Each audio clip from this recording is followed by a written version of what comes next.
In this video, I'm going to show you how to import and export DWG files in Revit. Now, first, I'm going to teach you how to import. The first thing you have to do, of course, is prepare your DWG file. And whenever you've done this, you want to open the correct view here inside Revit. So you want to basically open the specific view. You can go to something like level 1 floor plan, which I'm in right now, or of course, wherever you want your CAD file to appear.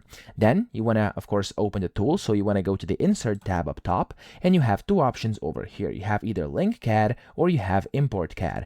Now, of course, it's going to differ which one you pick. If you click on a Link CAD, this is recommended for linked backgrounds, for example. But if you want to use Import CAD, this is good to embed the geometry permanently, okay?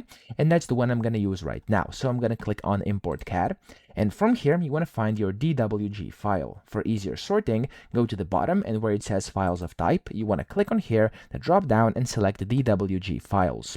Find the file. I'm going to pick this one over here, which is just a random color wheel. I'm going to click on it, and you want to click on Open over here. And that's really all you have to do. As you can see, we've successfully imported a DWG file over here in Revit, okay?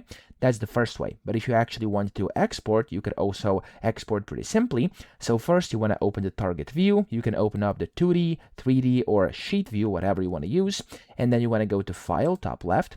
And then over here it says Export. You want to hover over it, and you want to hover over CAD formats and click on it. And then from here, the first option is DWG.